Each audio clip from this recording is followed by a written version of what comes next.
Good evening, everyone. I'm going to turn things over to Allison McCann. Hello. Good evening, and thank you for joining us for Newsroom Live, How Journalists Get Their Stories. My name is Allison McCann, and I'm the Vice President of Business Development here at the Maine Trust for Local News. I am so excited for tonight's conversation. We here at the Maine Trust for Local News are very proud of the exceptional work of our reporters, editors, photojournalists, and the entire news team. I am on the business side of the operation, so I am more used to cultivating advertising sales and not stories. So I am impressed with their work every single day. And in fact, I'm proud to share that we have a group down in Boston tonight accepting the Michael Donahue Freedom of Information Award from the New England First Amendment Coalition for their relentless fight for information about the mass shooting in Lewiston in October. We believe that our news organizations play a crucial role in preserving democracy and fostering healthy, informed communities. We thank you, our subscribers, for your support of our work. If you are not yet a subscriber to one of our papers or websites, we hope that what you hear tonight inspires you to become one. I'd also like to thank our sponsor of this series, Murray Plum & Murray. And here to say a few words is Michael Traister from Murray Plum & Murray. Well, thank you and good evening. My name is Michael Traister. I serve as managing partner of Murray Plum & Murray, a full-service law firm located in Portland. We're very proud sponsors of the Newsroom Live series and supporters of local independent news. Like everybody who's joining tonight, I'm very much looking forward to hearing from our panelists and the journalists who are joining us and about the important work that they do. And I want to extend my gratitude to them for their time and their insights this evening. Thank you. Great. Thank you, Michael. We're so appreciative of our partnership with Murray Plum & Murray. And now I will turn things over to the Portland Press Herald Managing Editor, Nita Lelyveld, who will introduce you to our excellent panel and set the stage for tonight's conversation. Nita? Thank you so much, Allie and Michael, for those introductions. I'm Nita Lelyveld. I'm the managing editor of the Press Herald, and I'm here to talk to some of my colleagues tonight about one of our favorite types of conversations, which is how we get the stories we get, and talking about, the wonderful experiences we have out in the world as journalists. As you might guess, we have a lot of information that comes over the transom every day in our newsrooms. We get a lot of press releases. We get a lot of agendas of government meetings. We do a lot of work reading reports and looking for news, scouring websites. We happen upon stories in our daily lives all the time, just being out in the world, connecting with our communities. But one of the greatest sources of stories for us is you, our readers. We get tips from you every day, along with tips from our neighbors and our friends and other members of the community. And we love to hear from you. We try to make it as easy as possible. We have email addresses and phone numbers on our websites and at the ends of our stories. And we love it when you let us know something that's going on and that you think we should be covering. It's a great source of information for us. I want to introduce you to our wonderful panel right now. And also to say that we've already gotten a lot of great questions from all of you in advance of our talk tonight, and we're going to try to incorporate as many as we can into our conversation tonight. But we will also stop well before the end of the hour to take some more questions. So first, let me introduce Eric Russell, who has been at the Portland Press Herald for a dozen years now, and who writes, he's a roving reporter and writes about anything and everything, looks for stories everywhere around the state. We've also got with us Andree Kehn, who is a photojournalist for the Sun Journal, and she's out and about in the community every day as a photographer and sees stories in her travels, learns about them from the people she meets every day. But we have a tremendous staff of photographers, and they are a great source of stories. And then we have Dylan Tusinski, who is still pretty new on the job at the Morning Sentinel. but already has some great stories of how he has gotten people to talk to him and how he has found incredible tales to bring to you, the readers. So we hope you'll enjoy our conversation tonight.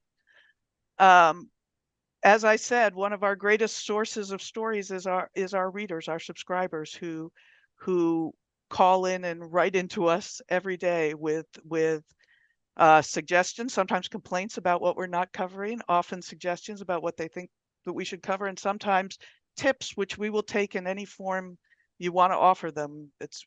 We're happy if people send in anonymous tips, or they can put their names to us and let them call them to them and let us call them back. Whatever way you want to do it, we do our best to follow up on stories that we think are worthy. I'm going to have Eric start us off by telling us about how he got a very poignant story that he wrote recently.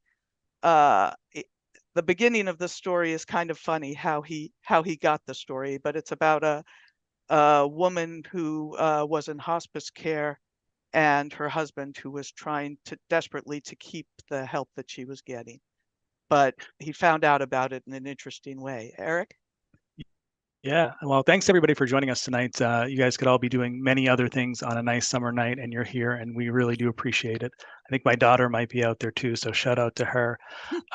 This story that Nita mentioned, it came to us from a reader, but it was not his initial reason for reaching out to us. He was evidently having an issue with delivery of the newspaper. So he had contacted somebody in our circulation department and was still having some issues, and so he took that complaint up a little higher in the food chain and then with our publisher, Lisa DeSisto. And Lisa, who has a great ear and eye for news, said there could be something. Well, first she helped the guy with the circulation issue, and then he said, "I'm actually having something else, an issue with something else that you might be able to help with." And he explained some of the problems he had been having with retaining hospice care for his wife. And Lisa sent it to some of the editors in the newsroom, and it found its way to me. I'm somebody who I don't have a specific beat, so I get a lot of the stories that don't easily fall into a category, and this was one that didn't have a specific reporter attached, and so it found its way to me. And it's worth mentioning that this story was really only successful because this gentleman welcomed myself and Brianna, our photographer, into his house over several days. We got to see him caring for his wife and all of the things that they were missed by not having hospice care provided. And he was willing. He wanted this story told. He thought it was important, and we did too. And that sort of marriage between us wanting to shine a light on something that deserves it and a source wanting to get that story out there to a broader audience is really sort of the perfect situation for us. It doesn't happen all the time, but this was a perfect example of that. Mm-hmm. Oh, Nita, you're muted. It also produced just a tremendous reaction from readers people in the community stepped in to try to help this man and his wife, which was very moving to us and showed us how much stories can matter. When we were talking about this topic and how we get our stories the other day, Eric said something which I liked, which is that very often one story begets another story. That can happen in all sorts of different ways.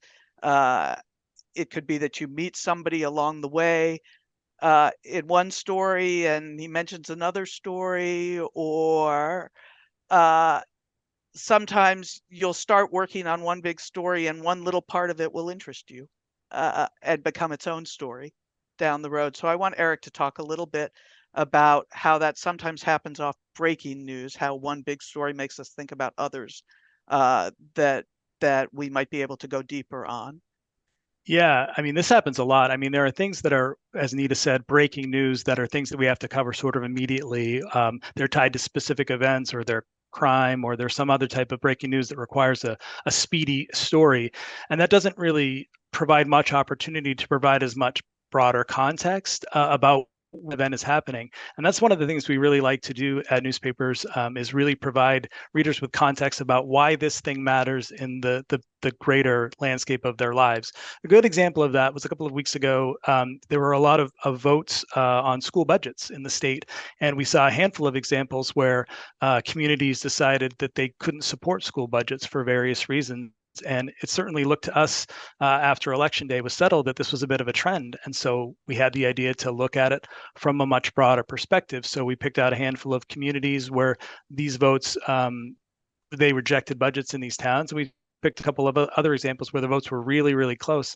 And we explained sort of the factors at play. And so we were able to take what was a breaking story on Election Day, or a handful of breaking stories, really, because we wrote about votes in Gorham and Westbrook and Lewiston and some other places.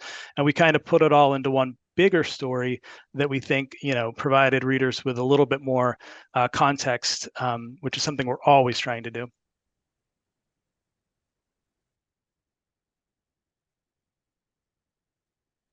Oh, Nita, you're muted. One of the other ways I mentioned that we find stories from other stories is when a source from one story leads us to another story. And Dylan, why don't you tell us a little bit about how you first heard about a very moving story, the story of Aria Sanborn. Yeah, so I first came to know Aria through a school board election that she wasn't running in. In November last year, was doing a series of candidate profiles and the various people running for office in Winslow, and one of the people running for the school board, months down the line, reached out to me and said, "Hey, I have a friend who's going through something, and I think you might want to hear about it." And she put me in touch with Aria, who was, in the midst of this awful court proceeding. And I got to know her personally, and that's really what the story blossomed out of. Oh, you're muted again. Sorry, I'm having a little difficulty with my mute button. In that story, one of the big ways in which you got to hear the details of what had happened to her in her life was by building trust with her. And talk a little bit about that part of it. That's a really important way we get stories. Often it means doing a lot of time and spending time with people before you get to close in on a story. Yeah. So for anyone who might not know, this story was about Aria Sanborn, who for years, over a decade, was horrifically abused by her stepfather. And I won't go into the details of it, but suffice it to say, it was disturbing beyond words. But beyond all of that, she also became mired in a months-long court proceeding that her stepfather dragged out. And I only heard about the story of what was supposed to be a sentencing hearing, which, for those who don't know, sentencing hearings are generally not pretty long. It's like, it's the final thing that happens before someone walks free or they go to jail. And with this one, it turned into a postponement. He had turned through 8 court-appointed lawyers for abusing and belittling their work. And I had been there to report on that. I was the only person in that courtroom, aside from Aria and from her friend who put me in touch. And that was it. It was us and this guy and these lawyers. And for months, I was the only person, aside from them, who was there for all of these proceedings, all these hearings. And through that, I got to speak with her, and I got to show her that I care, and she trusted me to tell me her own personal story, and to tell me the lengths of abuse that she suffered. She trusted me to see the most intimate, the deepest part of her. And I was beyond grateful for it, especially because after about 6 months, and after about 17 hours in a courtroom in Belfast, the sentencing was handed down. It was a 3-day long proceeding, and the first 2 days it was again just her friend, and I. And on the last day, after I wrote that first story, there were a couple of TV news crews in the room, and Aria told me that afterwards I wanted to write a profile story about her, and she said that she only felt comfortable enough to tell her story and to have me write that after she saw those those cameras in the room. She realized how much I cared and how I was the only person who was there for that time. And she was right to trust you to tell that story well, because you did. You told an incredible story with just chilling details of what it was like to be her growing up in this terrible household. Andrea, you also know a lot about building trust, and I'd love you to talk a little bit about how you have seen it pay off in the stories that you've been involved in, particularly in your recent work on homelessness in your area. Sure. So I sort of naturally have an attraction to marginalized communities, and really feel like those stories, giving voice to people that really don't have access to a voice. And with that homeless community, or with any of these communities where people really feel under attack and shunned by the public and their families, all that stuff, I found it very useful to kind of cultivate a relationship with an ambassador to the community. And when we were working with the homeless community, I had written a couple of articles with some folks that I had just met and sat and listened to their stories. And then one day we were looking for, a writer, and I went to Kennedy Park to just chat with some homeless folks. And we found this couple in the gazebo and just sat down. And, as we were talking to them, I realized that one of the two people was shooting up at that moment. And the drugs were not part of what we were doing. We were really talking about the housing crisis. And so I just ignored it, and really this one woman that I was talking to, the woman who, she wasn't shooting up, but she really noticed that I could not care less about the drug use, that I was really interested in their stories about what it had been like to live rough for years. And so over the next several months, we really developed a friendship and a working,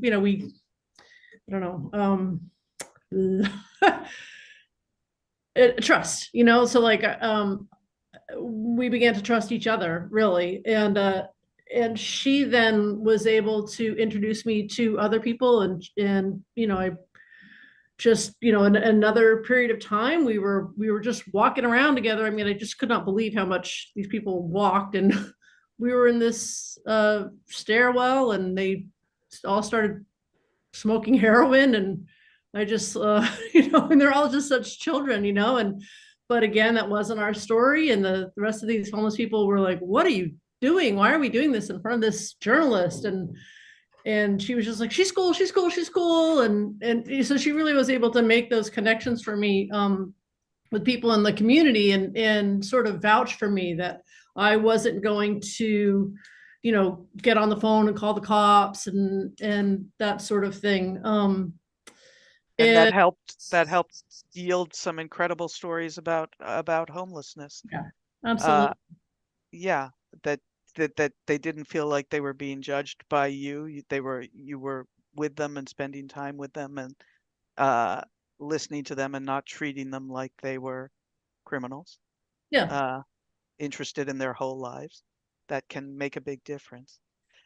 Thank you. I wanted to tell, hearing Andrea's story reminds me of a story that came to us. Often stories come to us in very unusual and unexpected ways. And one of probably the biggest, the most read story in the Press Herald's recent history was a story about an older couple who had lost their housing in Kennebunk and ended up living in the travel plaza on the turnpike in their van. And she was working full time. He was very ill.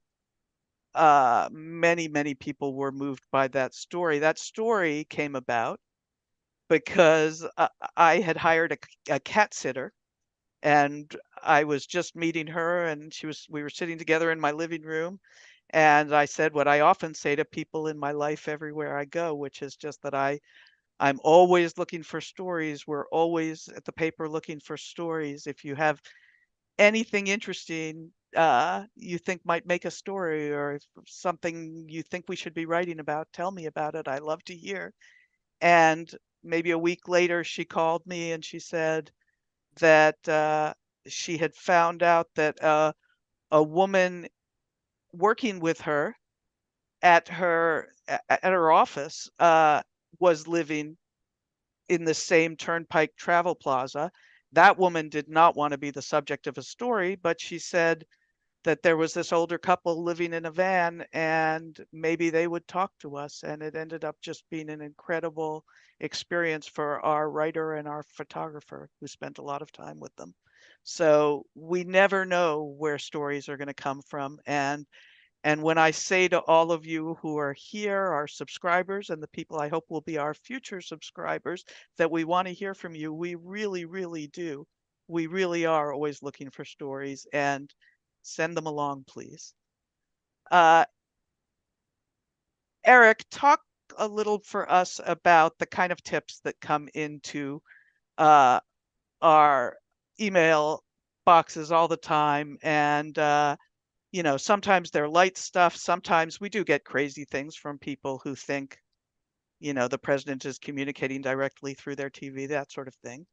But we get a lot of very serious tips that lead us to stories. Eric, talk a little bit about those tips, and I'd love you to tell the story about how tips led to a really major upheaval in the Maine National Guard. Yeah, I would just echo what Nita said about, hearing from readers. Like, we're at our best when we are reflecting the communities we cover, and we can only really do that if we're hearing from as many members of the communities as possible. And to echo what Dylan and Andrea said, there's no substitute for being out in the world. Like, you got to be curious and you got to be out there. Stories, I've never gotten a story just sitting at my desk. So being out in the world is the best way to be. We do get a lot of tips. A lot of them are bad. A lot of them are not worth pursuing. But I will say that we checked all of them out. I mean, with a few exceptions, we checked them all out because you never really know, what's going to lead to something substantial. Back several years ago, we had gotten one tip about some problems with the adjutant general of the Maine National Guard. And it was from somebody within the Guard, so it was a trusted source, but it was just one source. And so we were like, well, maybe they've got an axe to grind, or maybe it's whatever. And so we kind of flagged it and said, this is something to keep an eye on. And I think we got a second complaint maybe a few days later. And so I had a conversation with my editor.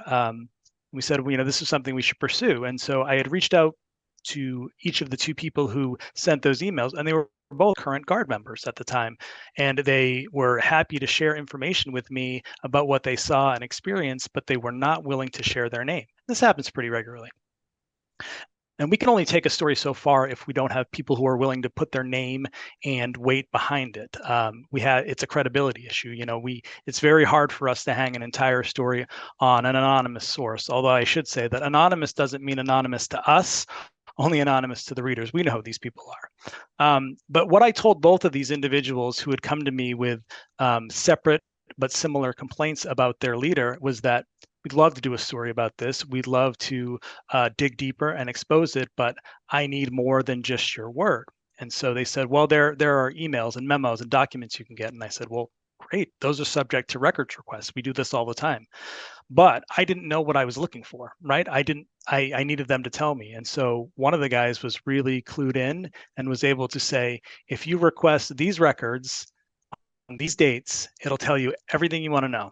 And so we started that process, and it took a few weeks, maybe even a couple of months, but we got those records. And sure enough, everything that they alleged about this guy was true. He was saying one thing publicly and doing another thing privately about his plans to swap out a battalion, a long-held engineer battalion, for an infantry unit. And that created a lot of tension within the Guard as a whole.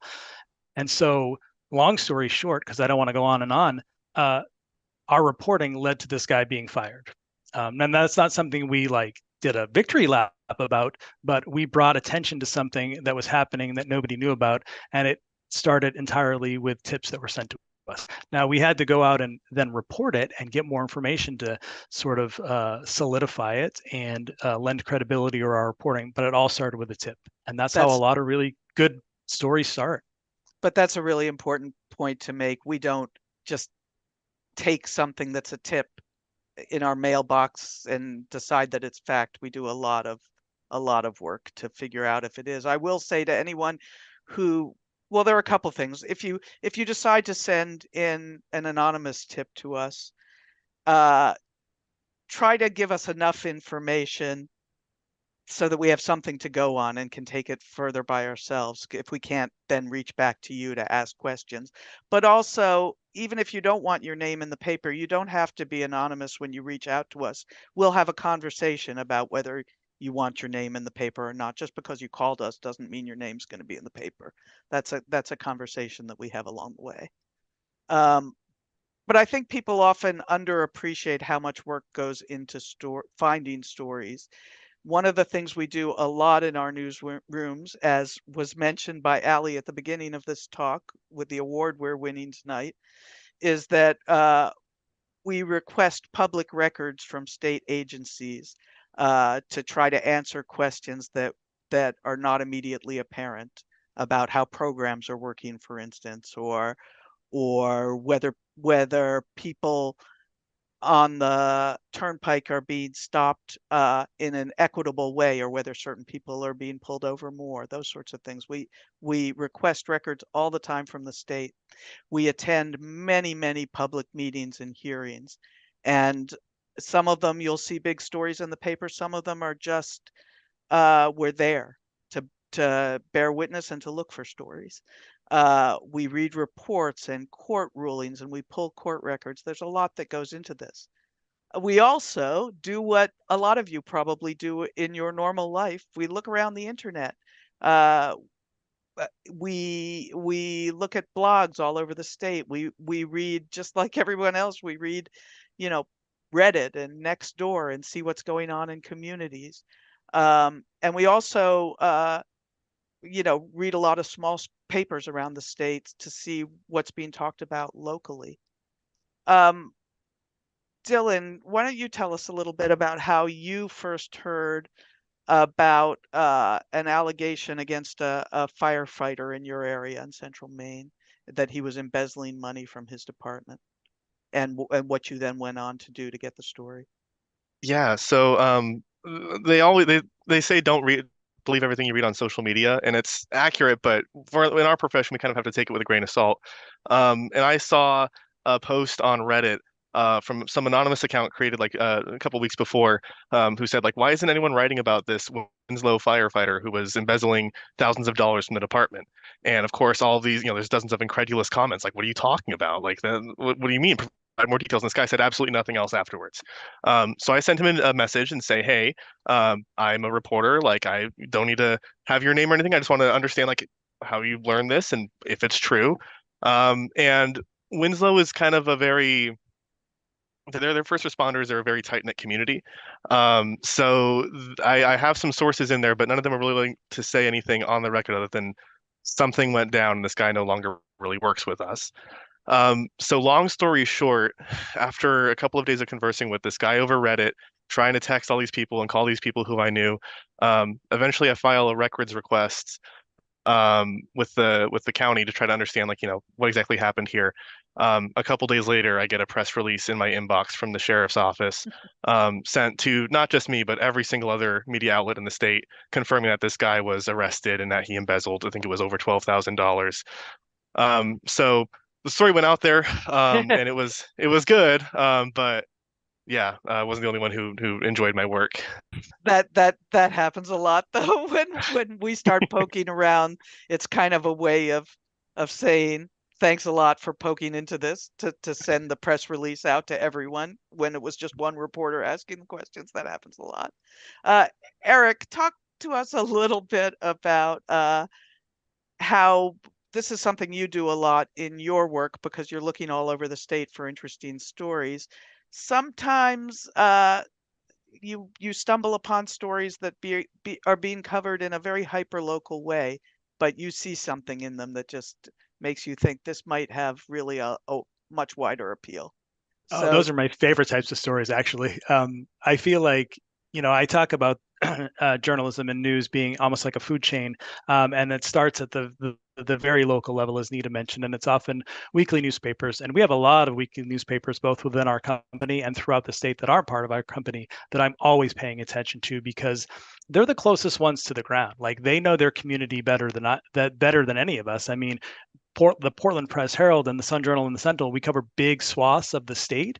But some of these local weekly papers, they cover one town, two towns. So they really know what's going on. But as everybody knows who pays attention to the news business, they're short-staffed. They don't have a huge staff to go after these stories in a way that we might. We have a bigger staff, and I have the luxury, frankly, of being able to chase some of these stories in a way that maybe they can't. So I'm always looking for stories in these weekly papers that maybe could have a broader audience. And one that came up recently that a lot of people probably read, because we wrote about it, and then the Associated Press did their own sort of version of it a couple of weeks later. But it involved some trees that were killed on a property in Camden, and this big, long legal fight between the town and these wealthy out-of-state property owners.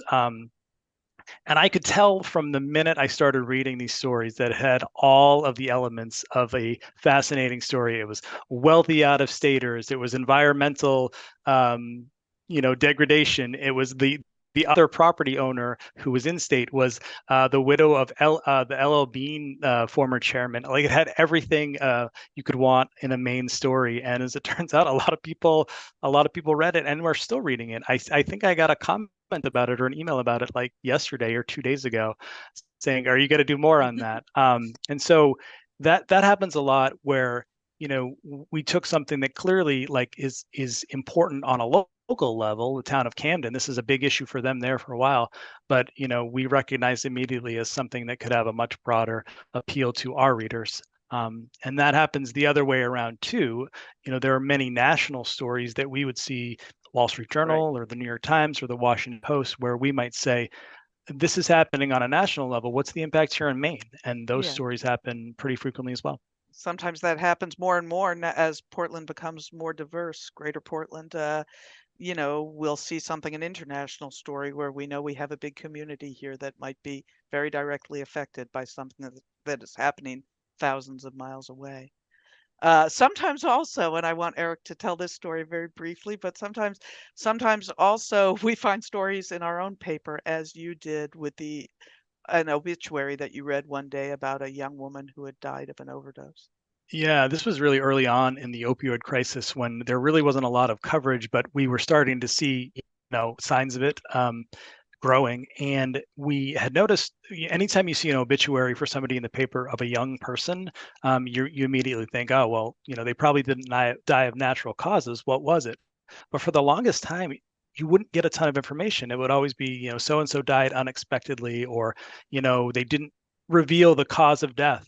And then this one stood out to us because the family members who wrote the obituary said very clearly and strongly that she struggled with substance use disorder and died from overdose, and they wanted the world to know that. And the obituary was nice, but it didn't tell the whole story. And immediately we're like, I wonder if this family wants to tell more and sort of be a cautionary tale.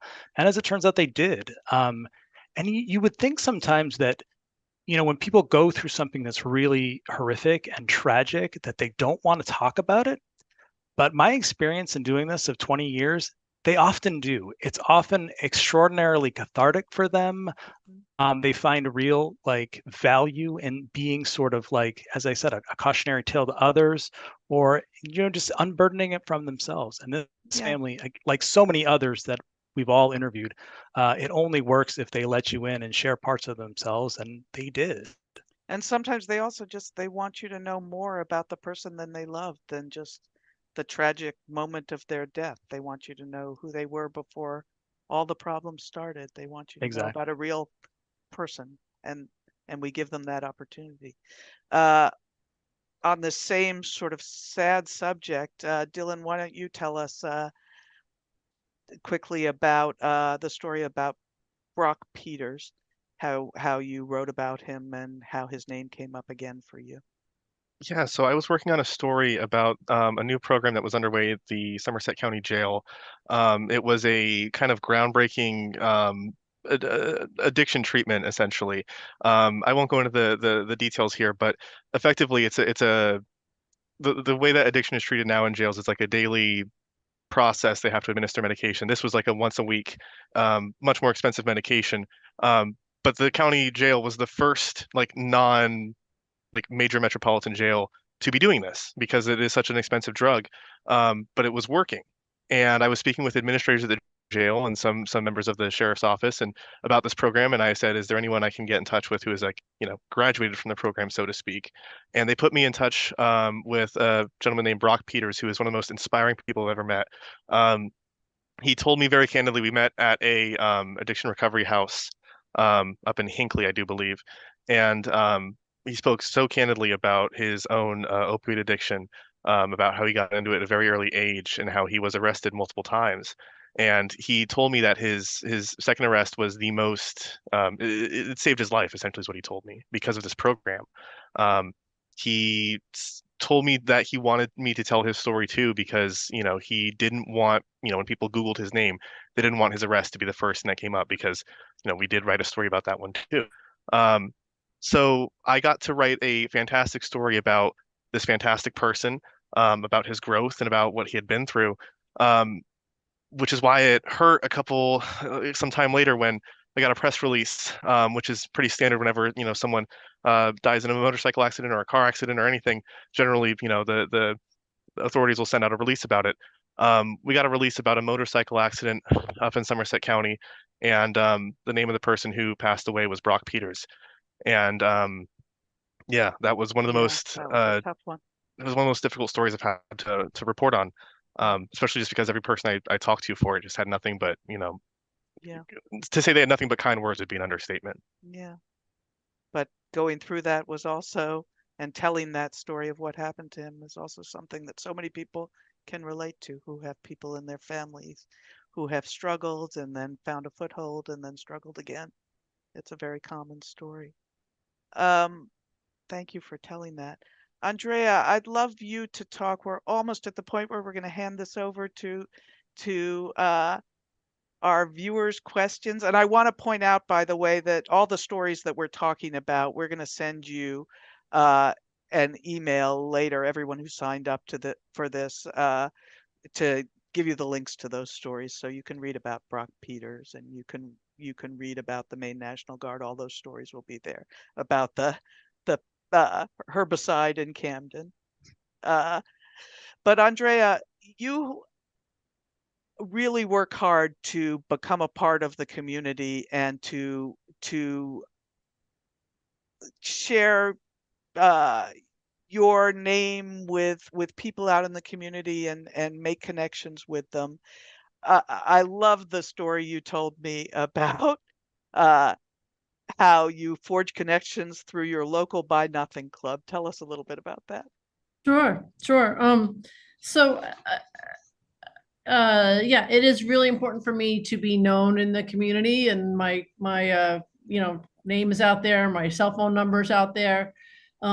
A lot of times when you're doing a story on someone, it can be really, really scary, and it's, you just got to spend a lot of time sort of reassuring them that what they're doing is really the right thing to do, and that these kind of intimate, vulnerable stories are what move the policy on the greater issues. And so one of the ways that I do that is, using Facebook, and I ended up dispatching 4 parents worth of possessions in a short period of time. And I was in my Buy Nothing group, and I just gave away 2,000 pounds of stuff in 3 months. And every time I connected with somebody, like, do you want something? I just friend request. So I just have like tons and tons of local Facebook friends. And it's so helpful because I can see their feed and what's going on. And a lot of times I'll be like, hey, that's, do you mind if I ask you some more questions about what you just posted? And that can turn into a story, or I can say, hey, we're doing this story on, on homeless people that are working. Is anybody out there? No. And someone will be like, hey, that's me. I'm homeless and I'm working.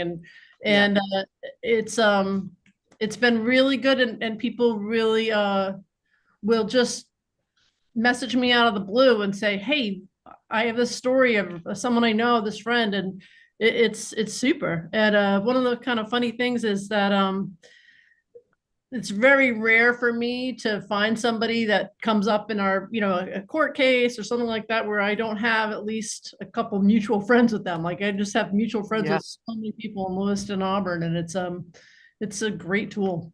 Yeah, that's wonderful. It's a great way to find stories by just being part of a community or creating a community.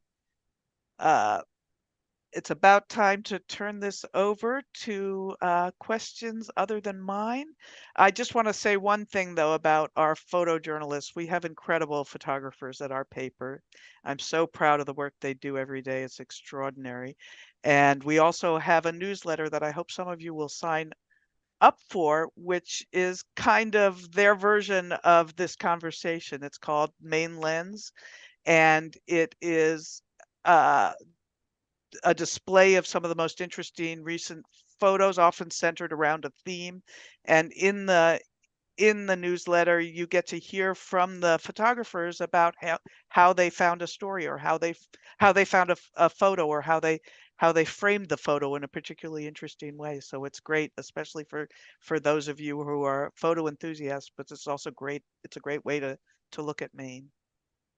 Thank you so much to all of you for listening to us for this conversation. And now I'd love to hear some questions from you, and we'll see if we can answer them.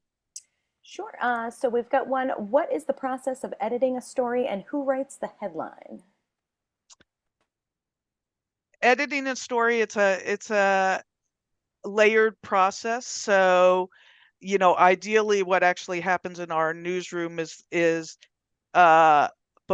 before a reporter even starts writing a story, that reporter would be having a really good conversation with their editor about all the different ways that story might be told, so that they're really thinking about shaping the story often before they even really start reporting it, where they might need to go, who they might need to speak to, different interesting ways they might tell a story.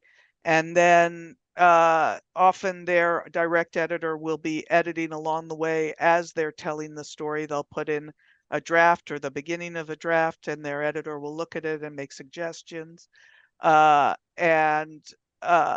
So by the time it comes in as the final story, often on deadline, there's a lot of work that's already gone into it from the editor with the reporter. And so we have assignment editors we have a city editor and a business editor and a state editor, politics editor, a features editor. We have someone who edits our food stories.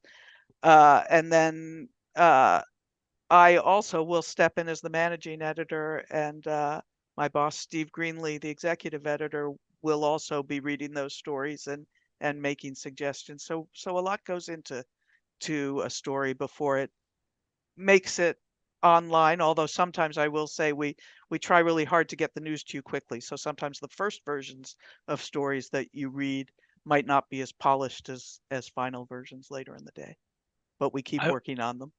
I would just echo what Nita said a little bit, is that it's very much a collaborative process, especially when you have a little bit of time. It's sometimes harder on really quick daily stories, but when you have a little bit of time, and if you're having those conversations regularly with an editor, and then there are no surprises, those are the best sort of examples of when the work really pays off. When you're fighting with your editor, nobody wins. Or when your editor gives you a really good idea for a way to do something. Indeed.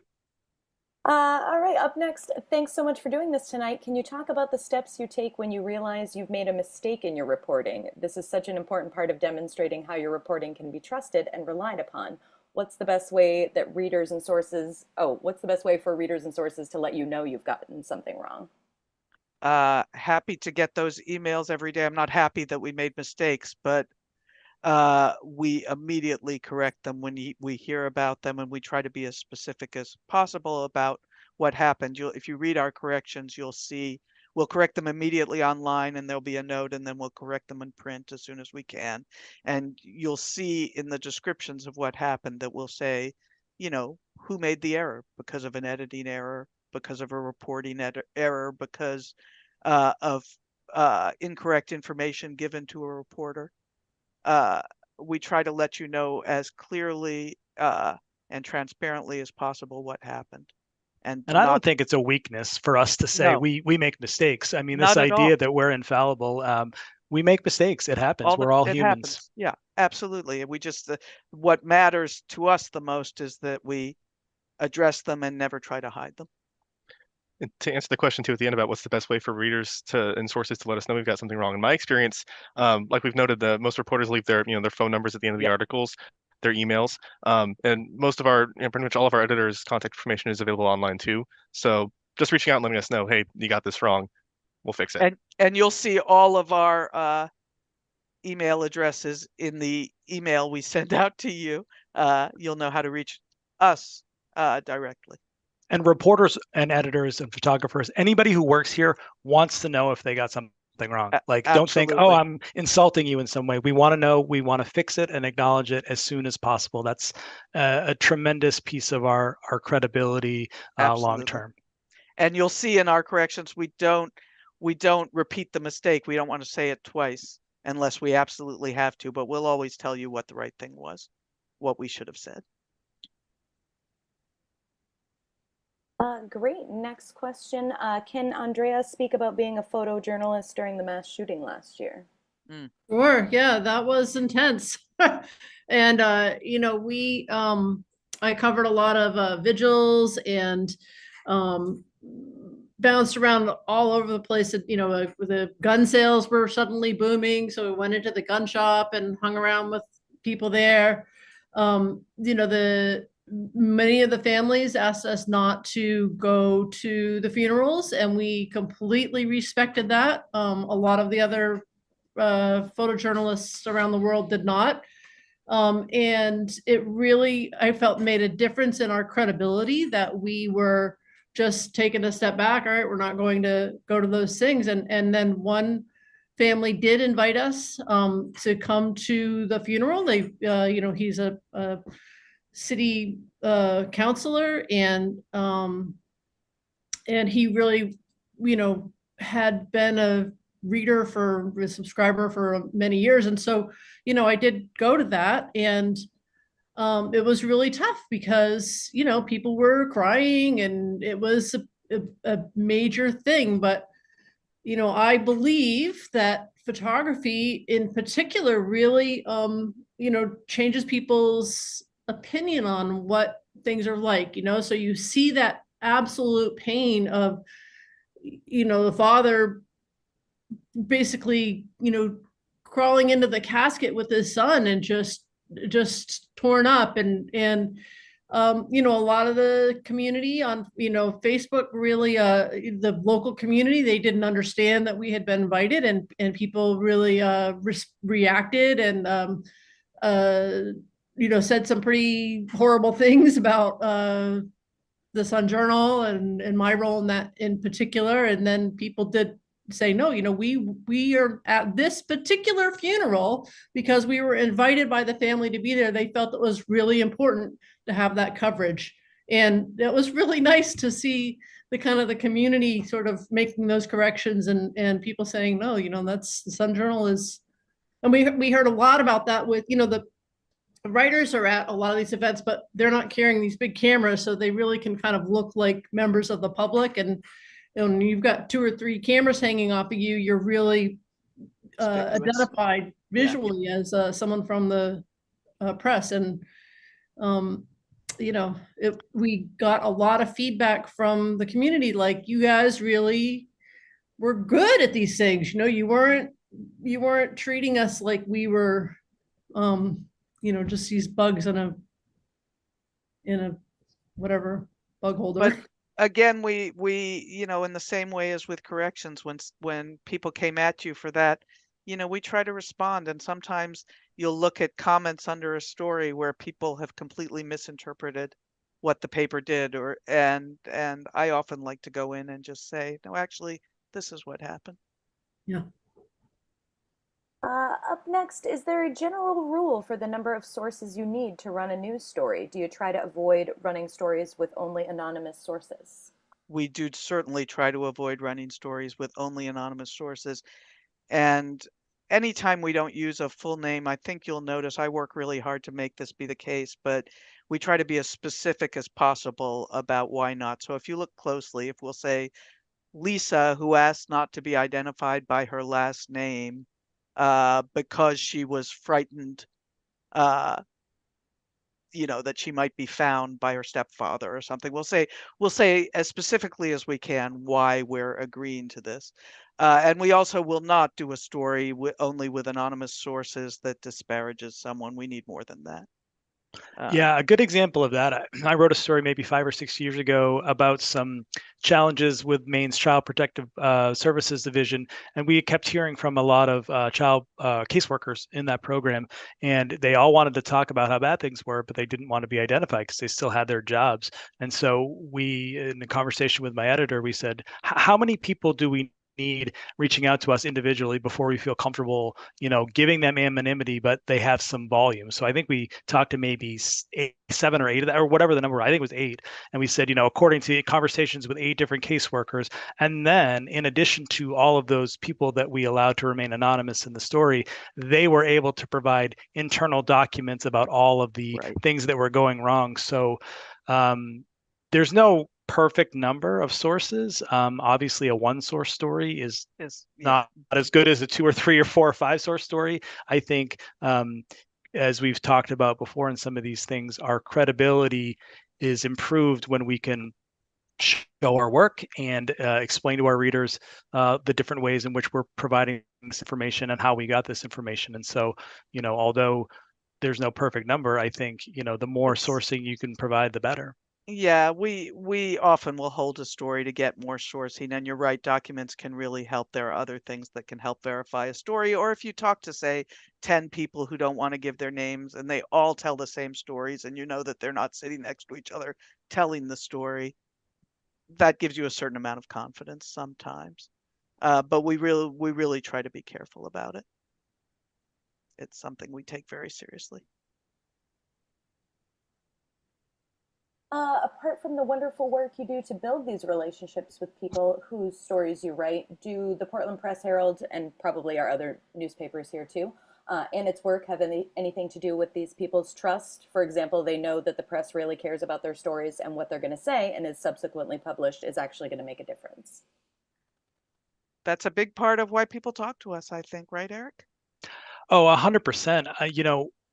There have been examples where, like, I'm trying to persuade people to talk to me or convince them why they should share their story. And sometimes what I've done, and it always feels a little self-serving at the time, but I will share with them stories that I've written in the past about sensitive topics or things and be like, look, I know how to do this. I know how to treat your story with care and kindness. And, read it and tell me what you think. The other thing that's really helpful, and this happens quite a bit, and I'm sure Dylan and Andrea would say the same, if you can get somebody else to vouch for you that's out there in the community and saying, it's okay to talk to Eric, you can trust him, or he's going to do the story right. Like, all of those things matter, and getting people to trust us and to be persuaded that sharing their story actually will make a difference for them.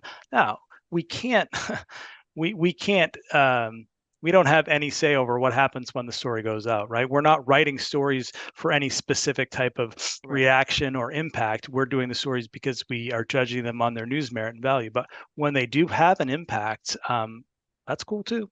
Mm-hmm. And, often it's a different thing to write a story, say, about a public official with some sort of wrongdoing in a public capacity than to write about something very personal and painful in a private individual's life. And in both cases, we take great care, but there's a special kind of care for people who are offering you their story, like the couple where the woman was in hospice. They are offering you their story. They don't have to offer you their story. They could just say it's none of your business, but they owe us nothing, right? Yeah. And so it's an enormous responsibility. An enormous responsibility and honor to be able to tell that kind of story, I think. Absolutely. That's how we treat it. In general, do our state and county governments comply promptly with FOA requests? Who wants to take that one? How would you define promptly? Yeah. Do they comply eventually? So I will say that Maine's records laws don't have a lot of teeth, and by that I mean there are certain things that public agencies are required to do, but there's a lot of leeway. What they are required to do is respond to us within 5 days of receiving the requests. That they do most of the time. But the next deadline is very squishy, very ambiguous. They have a reasonable amount of time to fulfill your requests. And as we joked about before, what is reasonable? I mean, what's reasonable for us is yesterday. What's reasonable for them is months and months down the road. They will drag it on as long as they think that they can. We have an attorney who is very good at writing letters that can compel some of these agencies to do it. But one of the things that I found is successful in doing this over the years is, you don't always need a request. You don't always need to go in with a request first. Right. Sometimes you just ask. Right. If those That's are true. public records, there's nothing that is. If a public official has those records, they don't need you to submit a formal request to turn them over. Sometimes they can just give them to you.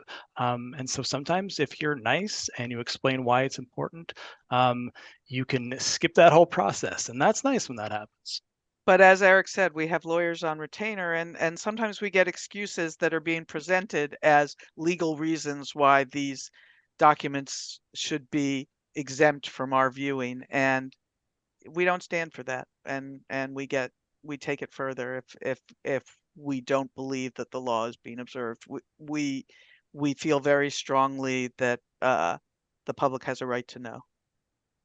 And I mean, I'll say here as a plug that, we won a pretty big lawsuit as a newspaper Yes. a number of years ago, which argued that transcripts of 911 calls should be made public. And prior to that lawsuit, which we won, they were not. And so now we are able to request through state law transcripts of 911 calls, and they have resulted in some really compelling stories that we wouldn't otherwise have gotten.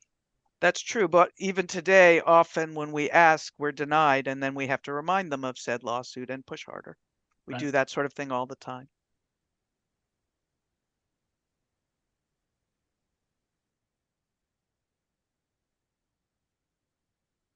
Oh, sorry, I wanted to get that link in the chat. I was all excited about it. How do you differentiate between being a journalist and a reporter, if there is a difference? Really good question. I think it's a personal one, and I think to an extent it's kind of semantics. It's like splitting hairs. But to me personally, I always prefer to call myself a reporter. Because to me, reporting is like reporting on something else that's happening. It's not like you're like just journaling about something and it's your own thoughts. You're reporting on something. That thing is happening over there. I'm going to report to you what I see happening. But again, I think realistically, they're both words that, in the real world effectively mean the same thing. Yeah, and I guess you might say that journalist comes from an older tradition, that you are working for a journal, and we are increasingly in the modern world. We're very proud of our print newspaper that I hope some of you get on your doorstep every morning. But news, we put it out in all forms now. So yes, we're still a newspaper, but the paper is not always a part of it, and the journal is maybe less a part of it now than it used to be. But people use the words interchangeably, and we're proud to be both. I think we've got time for one more question. Are you still working with the Boston Globe on big spotlight type stories? That the story that we did that you're talking about, the lobster trap, is over, but we're certainly open to that. And actually, at the moment, we're very proud to be working with Frontline, the PBS documentary show. They are funding our work for a year, looking into the what led up to the mass shooting in Lewiston, and what happened after all aspects of the mass shooting in Lewiston. They have paid for one of our reporters, John Terhune, to work full-time on that project. And there's going to be a documentary attached to that. We're working with Maine Public, which will be doing a series of podcasts, and we're going to have really a tremendous body of work to show you. I hope that will tell you a lot more about what happened there, and we're very proud of that work, and we're always looking for good partnerships like that.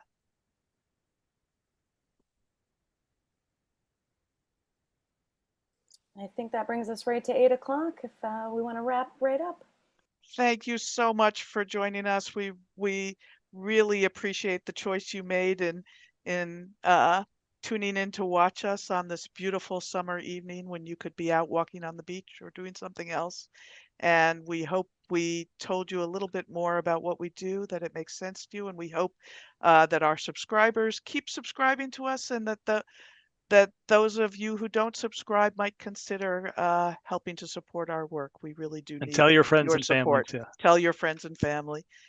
Thank you all. Really, round of applause for our audience. Thank you, Andrea, and thank you, Dylan, and thank you, Eric, and thank you everyone behind the scenes for making this possible.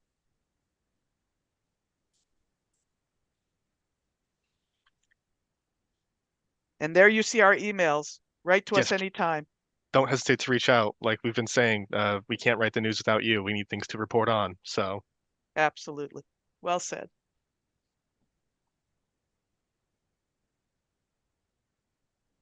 Right.